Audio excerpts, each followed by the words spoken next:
So Dead Hook came out yesterday for PSVR2, and while I was busy a little bit with Legendary Tales, I knew I'd come around to it eventually, and luckily it didn't take me too long. I've been playing it for the past couple of weeks, and while Dead Hook is a very solid Doom-like roguelite FPS, I can't help but compare it to the greats like Synapse and the Light Brigade, and it falls a little bit short in a few departments when comparing it to those. However, I believe on its own right, it stands as a pretty fun and engaging Doom-like game that translates the frenetic action and motion of flat screen games into a very fun PSVR2 port. Dead Hook is essentially, as I just said, a Doom-like PSVR2 game where you take on futuristic sci-fi weapons, you fly around the map with 2 hooks for hands, and destroy demon-like enemies just like in the flat screen Doom titles.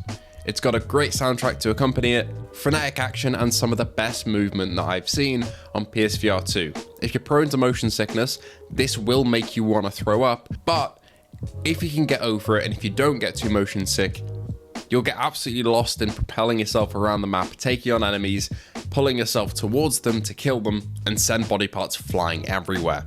It helps that both your hands have these hooks too, while you can also wield weapons in both at the same time, as the hooks are bound to buttons on each of the controllers. So you can seamlessly fly around the map, swing everywhere while shooting at enemies with various different weapons. These weapons come at you fairly frequently as well. Each level that you complete, you'll get access to new ones or a new upgrade, just like, say, the Light Brigade gives you the cards you can choose. Dead Hook also gives you perks and other things that you can choose to give yourself, say, a damage buff to a certain weapon type, like a rocket launcher or a shotgun, or it'll fully just give you access to a bunch of new weapons where you can choose whichever you want, and the selection is fairly wide and has a decent bit of variety.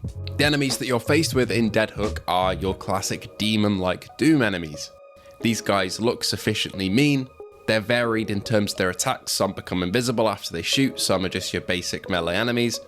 Some fly around, some attach themselves to your face, and then you have to pull them off with your hand controls. It's pretty terrifying stuff when it happens, and all of these work really well. I did find some of the enemies a little bit samey in terms of their design. I couldn't really tell them apart on the battlefield, but to be honest, you're just plowing through these guys and delivering these glory kills. So it's less about how they each look, it's more about how they act, and they do act fairly differently. And you'll be building up kills in no time, so you probably won't get bored of the similarities between them. Honestly though, it is the music as well that drives this game. It's got that Doom-like soundtrack that makes you feel like you want to just rip something to shreds, and I think that's one of its biggest strengths. Without the music, I don't think the game would go nearly as hard, and even the gameplay you're seeing in the background of this video, it really is missing something because the soundtrack isn't there, because you're hearing my stupid voice and the backing music that I've put in, so I'm just going to let some raw gameplay play out.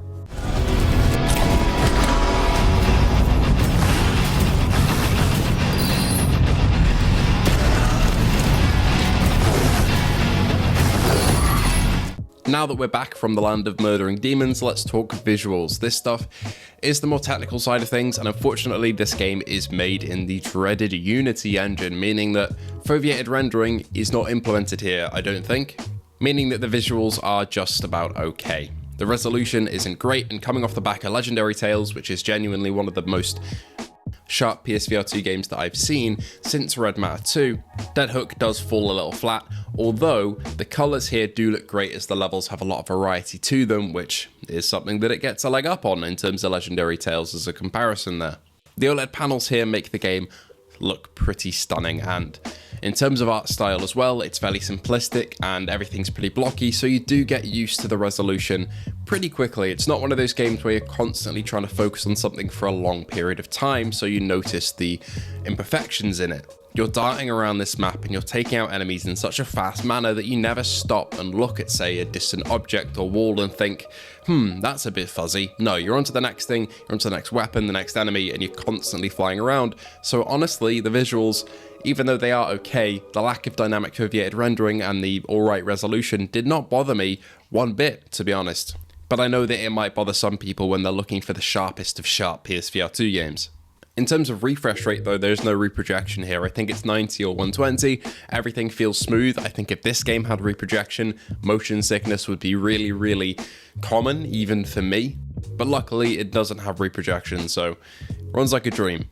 However, I do have to say, Some of the boss fights are also just lackluster, especially the first one that you find. It's bad enough that the enemy variety is a little bit lacking, but the boss fights here are just very static. Their attacks aren't, you still have to be darting around a little bit, but the bosses themselves kind of just sit there and hurl attacks at you.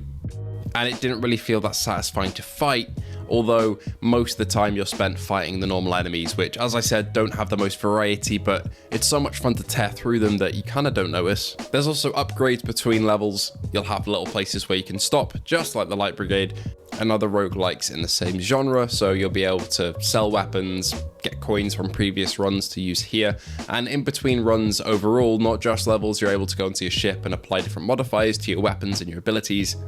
So there's genuinely a reason to come back and to upgrade. It's not just the same gameplay loop where you get your weapons and that's it. No, you can go to your ship, which is where you're planted, and upgrade everything on its own and make your runs feel much better and much slicker and make yourself feel more powerful, which I do appreciate. It's good to have these things in terms of longevity when talking about playtime. It's also pretty sick that in terms of gameplay, you're not just limited to guns, you've also got elemental attacks that you can shoot out of your hands. It was a weird surprise seeing that in this game. I didn't really expect it, but it adds a bit of dynamic depth to gameplay when you can freeze an enemy and then save the kill for later while you prioritize something else by using an elemental attack rather than just shooting them. I know some players really won't be attached to this mechanic that much, but I did find it pretty fun, so it's worth mentioning. My final note as well is just, the story's a little weird here.